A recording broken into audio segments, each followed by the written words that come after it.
کے لیے حضرت مولانا مفتی حارث عبدالرحیم فاروقی استاد جامعہ مسعودیہ نورالعلوم بہرائچ کو دعوت دے رہا ہوں کہ وہ آئیں اور اپنے نورانی عرفانی اصلاحی بیان سے ہم سامعین کے دلوں کو منور مجلہ فرمائیں۔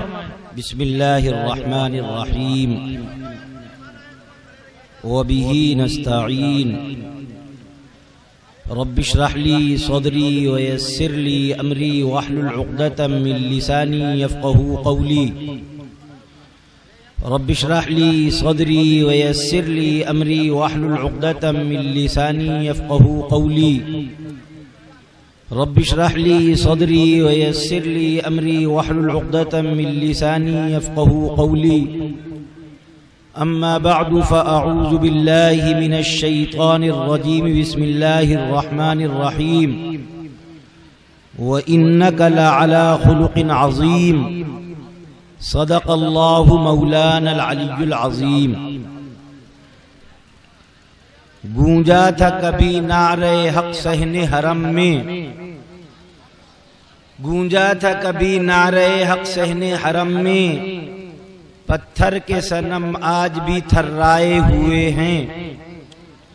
اے گردش دوران نہ الجھ ہم سے کہ ہم لوگ دل گے سوئے واللیل میں الجھائے ہوئے ہیں۔ من جملہ صحابہ میں کسی کو نہیں حاصل جو مرتبہ صدیق و عمر پائے ہوئے ہیں۔ چرچے تو بہاروں میں ہیں عثمان غنی کے، اور غنچہ و گل باغ میں شرمائے ہوئے ہیں۔ یا رب ہمیں توفیق نمازوں کی عطا کر، ہم حیدر کرار کو اپنائے ہوئے ہیں۔ واللہ نہ چھوڑیں گے کبھی مدحت اصحاب، واللہ نہ چھوڑیں گے کبھی مدحت اصحاب، ہم مدح صحابہ کی قسم کھائے ہوئے ہیں۔ حضرات علماء کرام، معزز و محترم سامعین، بزرگوں، دوستوں، نوجوان دینی و ایمانی بھائیوں، ماؤں، بہنوں، عزیز طلباء، آپ سب حضرات بہت قابل مبارکباد ہیں، لائق تحسین ہیں، قابل تقلید ہیں کہ آپ حضرات نے امام الانبیاء تاجدار مدینہ حضرت محمد الرسول اللہ صلی اللہ تعالی علیہ وسلم کی سیرت طیبہ سننے کے لیے نعتیہ مشاعرے کے عنوان سے یہ جلسہ منعقد کیا۔ لوگ پیسہ جمع کرتے ہیں تو نوٹنکی کراتے ہیں، تفریح کا کوئی پروگرام کراتے ہیں، طرح طرح کے کھیلوں کا انعقاد کراتے ہیں، مقابلے کراتے ہیں، کمپٹیشن کراتے ہیں۔ کچھ لوگ شعر و شاعری کے شوقین ہوتے ہیں تو وہ آل انڈیا مشاعرے منعقد کراتے ہیں اور اس میں معشوقوں کے فرضی معشوقوں کا ذکر ہوتا ہے۔ آپ حضرات نے اس شخصیت کی تعریف سننے کے لیے اور سنانے کے لیے، اس شخصیت کے مقام و مرتبے کو جاننے کے لیے، جس کے اس کا سمجھنا عبادت ہے، یعنی حضرت محمد الرسول اللہ صلی اللہ تعالی علیہ وسلم کی سیرت، یہ جلسہ منعقد کیا۔ اللہ تبارک و تعالی آپ کی محنتوں کو، آپ کی مشقتوں کو، آپ کے پیسوں کو، آپ کے اوقات کو قبول فرمائے اور کل میدان حشر میں اپنے حبیب، اپنے محبوب سے محبت کرنے والا شمار کرے۔ اس سے بڑی کوئی دولت نہیں ہے، اس سے بڑی کوئی نعمت نہیں۔ اور یہ میں اپنی طرف سے نہیں کہہ رہا، ایک صحابی امام الانبیاء تاجدار مدینہ حضرت محمد صلی اللہ علیہ وسلم کی خدمت میں آئے اور آ کر بڑے ادب سے عرض کیا، پیارے آقا ذرا یہ بتائیے کہ متی الساعہ، قیامت کب آئے گی؟ قیامت کب آئے گی بتائیے۔ آقا نے فرمایا ما اعددت لہا، قیامت کے لیے کیا تیاری کر لی؟ قیامت کوئی معمولی چیز ہے؟ قیامت کا منظر کوئی معمولی چیز ہے؟ ما اعددت لہا، تم نے قیامت کے لیے کیا تیاری کی؟ تو وہ بڑے ادب سے جواب دیتے ہیں، اے آقا بہت کچھ تو نہیں ہے اپنے پلے میں، لیکن میں اللہ اور اس کے رسول سے محبت کرتا ہوں، احب اللہ ورسولہ، میں اللہ اور اس کے رسول سے محبت کرتا ہوں۔ میری پونجی اور میرا سرمایہ یہ ہے کہ میں حضرت محمد الرسول اللہ صلی اللہ تعالی علیہ وسلم اور رب کائنات سے محبت کرتا ہوں۔ عشق کیا ہے پہلے دل لگا کے دیکھو، عشق کیا ہے پہلے دل لگا کے دیکھو، پھر ہماری حالت مسکرا کے دیکھو۔ ہم محمد صلی اللہ علیہ وسلم سے محبت کرتے ہیں، یہ میرے پاس پونجی ہے، یہ میرے پاس سرمایہ اور سامان ہے، اس کے بھروسے پر میں پوچھ رہا ہوں کہ قیامت کب آئے گی۔ اللہ کے نبی حضرت محمد صلی اللہ علیہ وسلم فرماتے ہیں المرء مع من احب، آدمی کا انجام اور اس کا حشر اس کے ساتھ ہوگا جس سے اس نے محبت کی۔ راوی حدیث بیان کرتے ہیں آگے کہ ہمیں اور مسلمانوں کو، صحابہ کو اس دن جتنی خوشی ہوئی نبی کے اس فرمان کو سننے کے بعد، نبی کی زبان اقدس سے اس بشارت کو سننے کے بعد ہمیں جتنی خوشی ہوئی اسلام لانے کے بعد، کبھی اتنی خوشی اور کبھی اتنی مسرت ہمیں نہیں ہوئی۔ یہ کوئی معمولی چیز کہ انسان کا حشر اس کے ساتھ ہوگا جس سے اس نے محبت کی، اور ہم اپنے آقا، اپنے مولا امام الانبیاء حضرت محمد صلی اللہ علیہ وسلم کے سند یافتہ عاشق۔ تو میرے عزیزوں، میرے بھائیوں، میری دعا ہے کہ اللہ تبارک و تعالی اس جلسے کی بدولت، یہ علامتی جلسہ جو ہے نعتیہ مشاعرہ، اس کے صدقے اور طفیل میں ہم سب کو اپنے حبیب، اپنے محبوب حضرت محمد صلی اللہ علیہ وسلم کا سچا عاشق، سچا جانثار بنائے۔ ہمیں اللہ کے نبی صلی اللہ تعالی علیہ وسلم کے اقوال، افعال، کردار کو جاننے کی مزید کوششیں کرنے والا بنائے۔ یہ نعت نبی کیا ہے؟ نعت نبی کا مطلب کیا؟ اللہ کے نبی صلی اللہ تعالی علیہ وسلم کے احوال، اقوال، آپ کی سنتیں کو جانا جائے اور اس پر عمل کیا جائے۔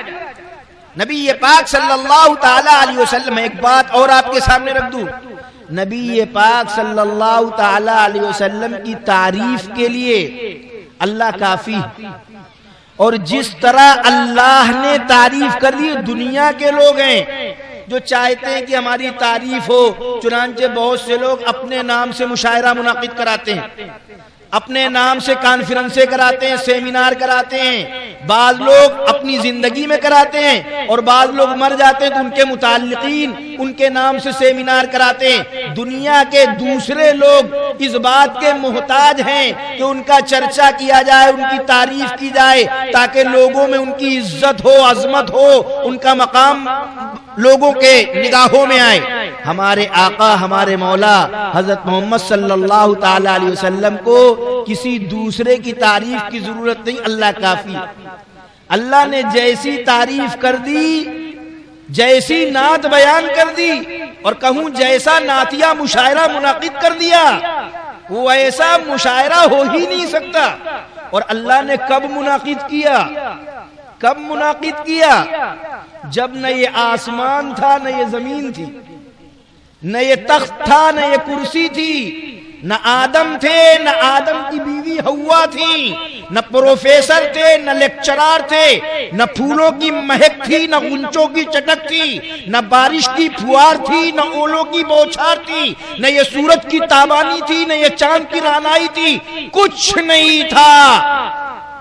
فرشتوں کے درمیان آسمان و زمین کی تخلیق سے 1000 سال پہلے، 1000 سال پہلے، آسمان و زمین کی تخلیق سے 1000 سال پہلے اللہ نے فرشتوں کے درمیان سورہ طٰہٰ اور سورہ یاسین کی تلاوت کی. پڑھو سورہ طٰہٰ. یہ نعتیہ جلسہ نہیں ہو رہا ہے. طٰہٰ ما انزلنا علیک القرآن لتخشی. یہ قرآن میں اللہ نعت نبی نہیں بیان کر رہا. پڑھو یاسین. پڑھیے یاسین. یہ نبی کا لقب ہے.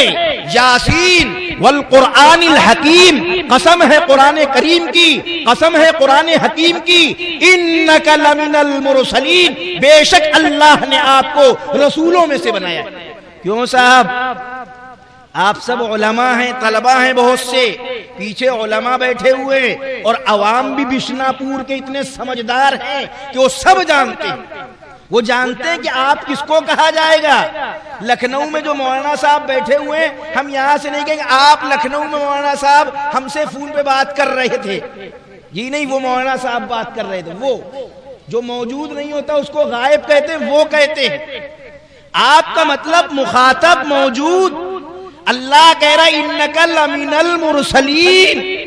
ابھی آدم کی تخلیق نہیں ہوئی, ابھی زمین و آسمان نہیں بنے, اور اللہ نے اپنے نبی حضرت محمد صلی اللہ علیہ وسلم کو کسی شکل میں بنا دیا, اور سارے فرشتوں کے درمیان یہ نعتیہ مشاعرہ ہو رہا ہے. اور اللہ کہہ رہا انک لمن المرسلین. آپ رسولوں کے سردار ہیں, آپ رسولوں میں سے ہیں. ہمارا عقیدہ کیا بنا, ہمارا نظریہ کیا بنا؟ ہمارا عقیدہ یہ ہوا کہ کونین کی تخلیق کا مولا تو سبب ہے. کونین کی تخلیق کا مولا تو سبب ہے. اسلام کا مفہوم تیرے در کا ادب ہے. طٰہٰ سے آیا ہے تیری سیرت کا قصیدہ. طٰہٰ سے آیا ہے تیری سیرت کا قصیدہ. قرآن میں یاسین تیرا نام و لقب ہے. قرآن میں یاسین تیرا نام و لقب ہے. والفجر کا مطلب تیرے چہرے کی تلاوت. والفجر کا مطلب تیرے چہرے کی تلاوت. واللیل تو مولا تیری زلفوں کا لقب. واللیل تو مولا تیری زلفوں کا لقب ہے. اور ایک جلسہ اللہ نے نعتیہ منعقد کیا عہد الست میں. یہ میں اپنی طرف سے نہیں کہہ رہا, عہد الست میں نعتیہ مشاعرہ ہو رہا ہے, نعتیہ جلسہ ہو رہا ہے. اور اس میں سارے پیغمبروں کی, آدم سے لے کر عیسیٰ تک اور محمد صلی اللہ علیہ وسلم تک سارے پیغمبروں کی روحیں موجود. اللہ پیغمبروں سے اقرار لے رہا ہے کہ میرے حبیب, میرے محبوب, سید الانس والجنس, عبداللہ کے یتیم, آمنہ کے لال, خلاصہ کائنات, سرور موجودات حضرت محمد صلی اللہ علیہ وسلم آئیں گے تو تم ان کی مدد کرو گے, تم ان کی نصرت کرو گے, تم ان پر ایمان لاؤ گے. اقررتم, کیا اقرار کرتے ہو؟ بتاؤ, اقرار کر رہے ہو؟ پوری آیت میں نہیں پڑھ رہا ہوں. اذا اخذ اللہ میثاق النبیین اقررتم, کیا تم اقرار کرتے ہو؟ واخذتم علی اسری, تو سارے پیغمبروں نے کیا کہا؟ اقررنا, ہم اقرار کرتے ہیں. اسی عہد الست کے اس جلسے کا کی یاد کی کہ آدم سے لے کر عیسیٰ تک جتنے پیغمبر آئے, سارے پیغمبروں نے حضرت محمد صلی اللہ علیہ وسلم کی عظمتوں اور آپ صلی اللہ علیہ وسلم کی رفعتوں کا اپنی اپنی امتوں کے درمیان ذکر کیا, اور اپنی اپنی امتوں سے یہ وعدہ لیا کہ میری غیر موجودگی میں اگر محمد صلی اللہ علیہ وسلم تمہارے درمیان آ جائیں تو تم ان پر ایمان لانا اور تم ان کی مدد اور نصرت کرنا. یہ ہے وہ مشاعرہ جس کی ایک کڑی اور سلسلہ یہ آج کا مشاعرہ اللہ بنا دے. ایسی بہت سی مثالیں بیان کی جا سکتی ہیں. خود حضرت نبی پاک صلی اللہ تعالی علیہ وسلم نے اپنی عظمتوں کے حوالے سے, اپنے مقام کے حوالے سے لوگوں سے بتایا کہ دیکھو میں وہ ہوں کہ قیامت کے دن ساری امتوں میں سب سے زیادہ میری اتباع کرنے والے لوگ ہیں. اور آپ نے ایک موقع پر فرمایا کہ میری مثال ایسے جیسے ایک محل, شاندار محل, پورا محل تیار ہے, زبردست, ٹہلنے والے گھومنے والے محل کو دیکھ رہے ہیں اور تعریف کر رہے ہیں, لیکن اس محل میں ایک اینٹ کی جگہ رہ گئی ہے. لوگ کہہ رہے ہیں محل تو بہت اچھا، لیکن اگر ایک اینٹ لگ جائے تو یہ محل مکمل ہو جائے۔ وہ آخری اینٹ قصر نبوت میں، وہ آخری اینٹ میں ہوں، میں خاتم النبیین ہوں، میں اللہ کا آخری پیغمبر ہوں۔ یہ ہے میرے آقا حضرت محمد صلی اللہ علیہ وسلم کا مقام اور مرتبہ۔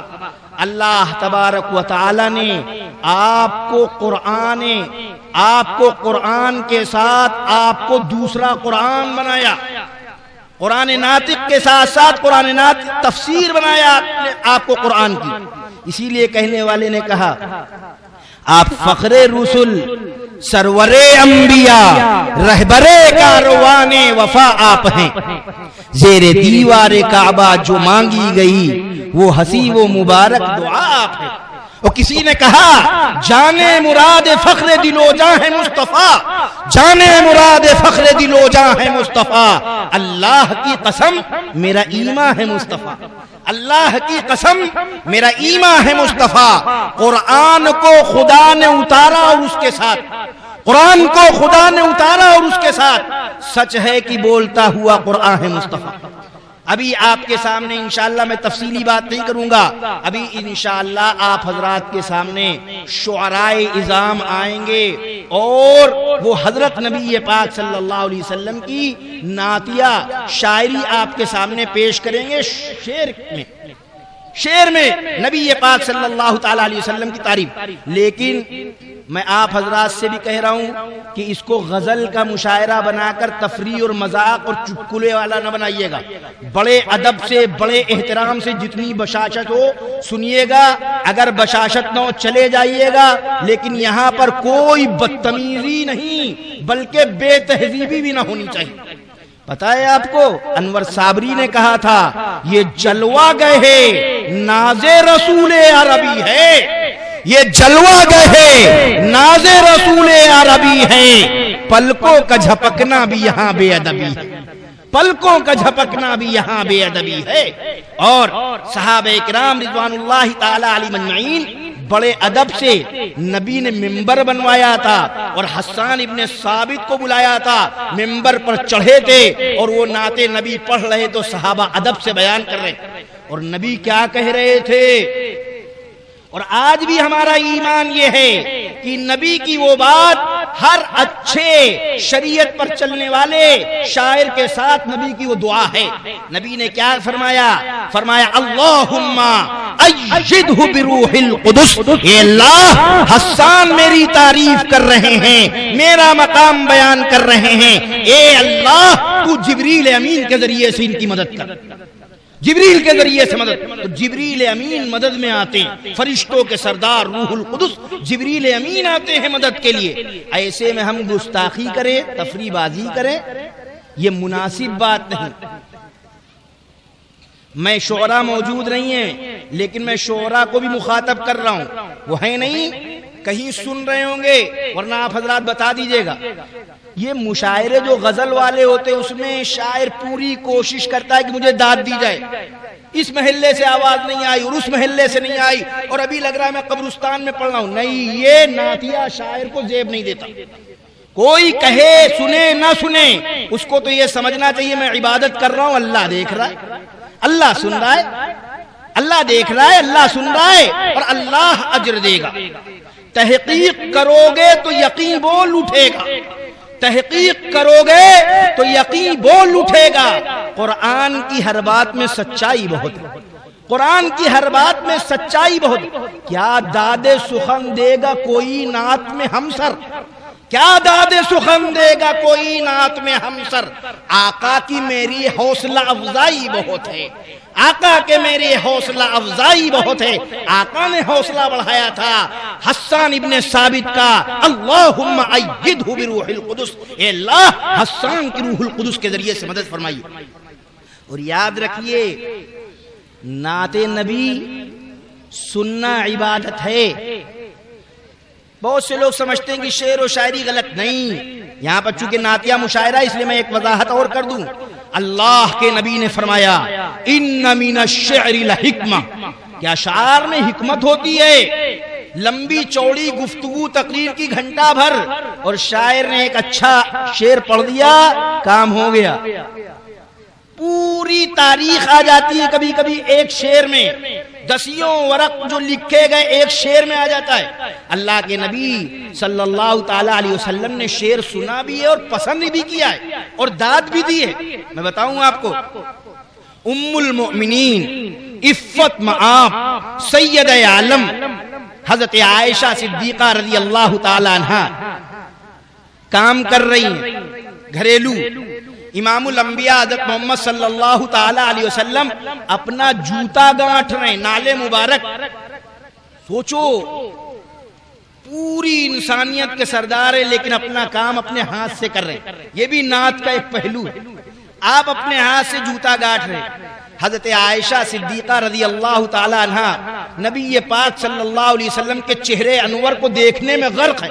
نبی کی پیشانی پر پسینے کے بوند ہیں، وہ پسینہ جو مشک و عنبر سے بہتر ہے، اور جس کو جمع کرتے تھے صحابہ اور خوشبو لگاتے تھے پسینے کے ذریعے، وہ پسینے کی بوندیں پیشانی اقدس پر ہے۔ حضرت عائشہ صدیقہ رضی اللہ تعالیٰ عنہ بڑے غور سے مہو ہیں، پورے طور پر دیکھتی چلی جا رہی غور سے۔ پیارے آقا صلی اللہ علیہ وسلم نے فرمایا، اے عائشہ اتنی حیرت سے مجھے کیا دیکھ رہی ہو؟ اتنی حیرت سے کیوں دیکھ رہی ہو؟ ام المومنین فرماتی ہیں، اے میرے محبوب شوہر، آپ کے رخ انور پر یہ جو پیشانی مبارک پر پسینے مبارک کے جو قطرات ہیں، کیا عجیب منظر پیش کر رہے ہیں، کیا حسن نکھر کر آ رہا ہے۔ میں اسی حسن کے نکھار کو دیکھنے میں غرق ہوں۔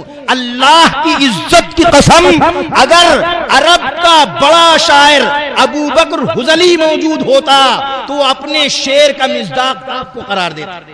اس نے جو اپنے محبوب کے لیے جو شعر کہے تھے، ان اشعار کا مصداق آپ کو قرار دیتا۔ پیارے آقا نے کہا، اے عائشہ وہ اشعار کیا ہیں، وہ شعر کیا ہے؟ تو حضرت عائشہ رضی اللہ عنہ کچھ اشعار سناتی ہیں، ان میں سے ایک شعر یہ بھی تھا، اذا نظرت الى اسرت وجهه اذا نظرت الى اسرت وجهه برقت كبرق العارض المتهلل۔ اے پیغمبر، اگر ابو بکر آپ کی پیشانی کے خطوط کو دیکھتا تو اسے لگتا کہ جیسے بادلوں کے درمیان بجلی چمک رہی ہے، ایسا اس کو نظر آتا، ابر گوہربار میں چمکدار بجلی۔ نبی پاک صلی اللہ تعالی علیہ وسلم نے جب یہ سنا تو حضرت عائشہ کے چہرے انور کو چوم لیا، پیشانی کو چوما اور چوم کر کہا، اے عائشہ، میرے حسن سے جتنی تم کو خوشی ہوئی اس سے زیادہ مجھے خوشی ہوئی کہ تم نے ابو بکر حزلی کا شعر برجستہ سنا دیا، مجھے اتنی خوشی ہوئی۔ تو نبی داد و تحسین بھی دیتے تھے، اسی لیے میں نے کہا کیا داد دے گا کوئی اور؟ آقا کی میری حوصلہ افزائی بہت ہے، آقا نے جو حوصلہ افزائی فرمائی وہ بہت بڑی چیز۔ کیا داد سخن دے گا کوئی نعت میں ہمسر، آقا کے میرے حوصلہ افزائی بہت ہے۔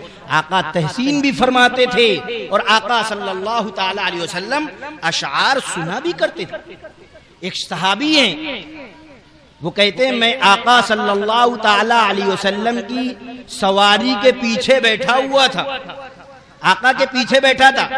آقا نے فرمایا، اے سرید، حل معاکا، صحابی جو سرید ہے، حل معاکا من شعری امیہ ابن ابی السلط شیئن، کیا امیہ ابن ابو سلط جو بڑا شاعر تھا عرب کا، اس کے اشعار میں سے تمہیں کچھ یاد ہے؟ تو کہتے ہیں جی آقا یاد ہے۔ آقا فرماتے ہی پیش کرو۔ تو وہ کہتے فَأَنشَدْتُهُ بَيْتًا، تو میں نے آقا کو ایک شعر سنایا۔ آقا صلی اللہ علیہ وسلم نے فرمایا اور یاد ہے؟ میں نے کہا جی اور یاد ہے۔ کہا ہی پیش کرو۔ دوسرا شعر پیش کیا۔ آقا نے پوچھا اور کرتے کرتے کہتے ہیں فَأَنشَدْتُهُ مِئَةَ بَيْتٍ، میں نے آقا کو 100 شعر سنا۔ 100 شعر سنے تو آقا فرماتے ہیں اس کے اشعار ایسے ہیں کہ لگتا یہ ہے کہ آمن لسانہ وکفر قلبہ، اس کی زبان تو ایمان لائی تھی لیکن اس کے دل نے انکار کر دیا۔ اس کے جو اشعار ہیں یہ توحید پر مبنی ہیں، اس کے جو اشعار ہیں وہ صداقت پر مبنی ہیں۔ یہ مسلمان تھا زبان کے اعتبار سے لیکن دل اس کا مانتا نہیں تھا، اس لیے یہ باوجود اس کے کہ اسلام سے قریب تھا لیکن مسلمان نہیں ہوا۔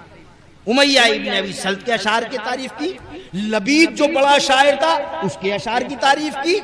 کسی نے لبید سے کہا ہے لبید تم تو بڑے شاعر ہو، اسلام قبول کر لیا اب شعر نہیں کہہ رہے ہو؟ تو کہنے لگے کیا قرآن کے بعد بھی کسی کو شعر کہنے کا کوئی موقع ہے؟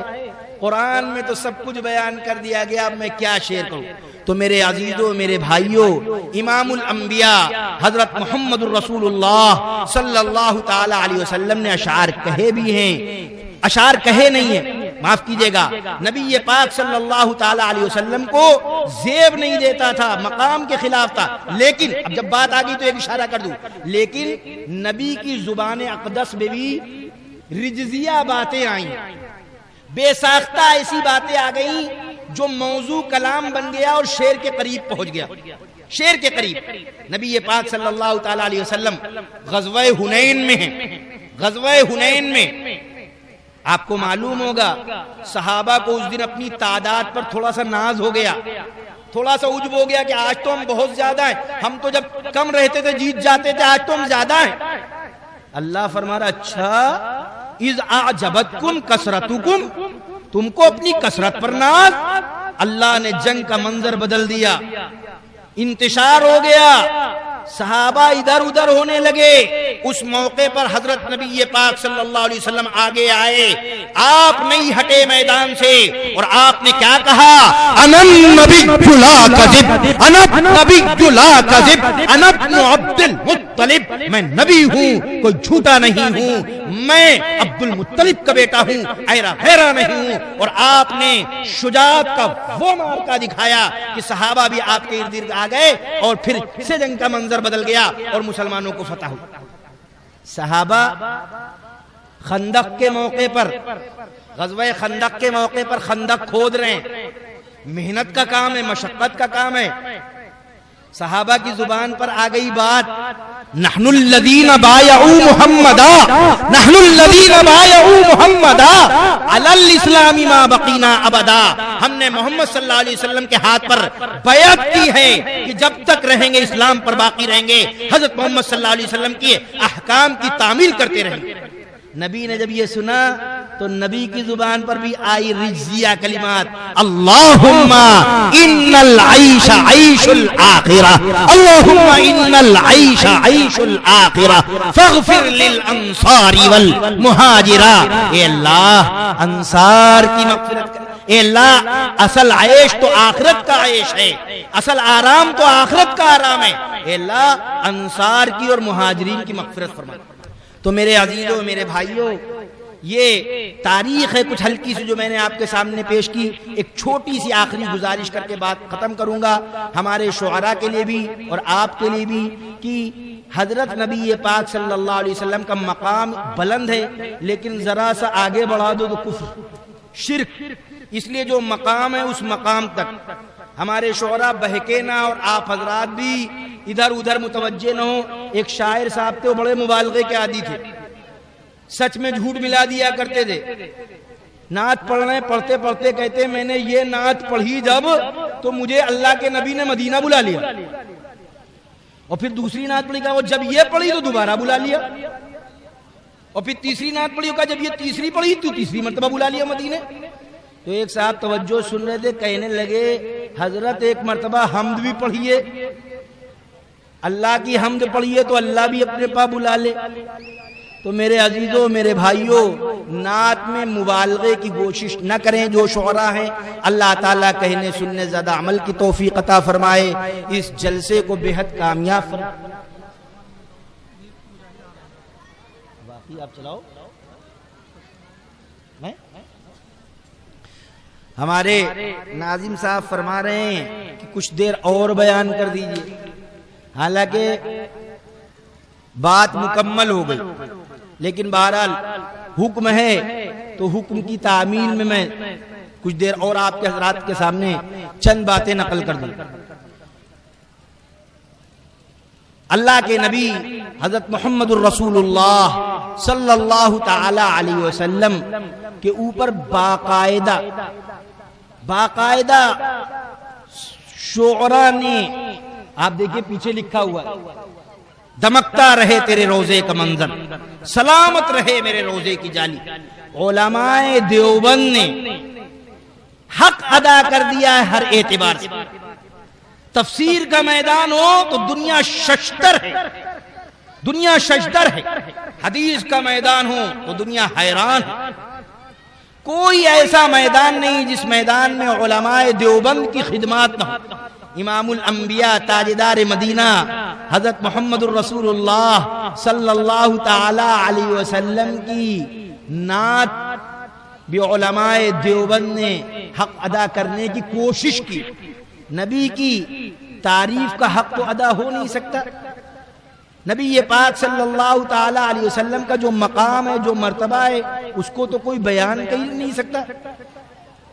مولانا اسد اللہ صاحب رحمۃ اللہ تعالی علیہ مزایا العلوم سہارنپور کے ناظم ہیں، فرماتے ہیں مجھے کیا علم کہ کیا تم ہو، خدا جانے کہ کیا تم ہو، مجھے کیا علم کہ کیا تم ہو، خدا جانے کہ کیا تم ہو، بس اتنا جانتا ہوں محترم بعد از خدا تم ہو، بس اتنا جانتا ہوں محترم بعد از خدا تم ہو۔ رسالت کو شرف ہے ذات اقدس کے تعلق سے، نبوت ناز کرتی ہے کہ ختم الانبیاء تم ہو۔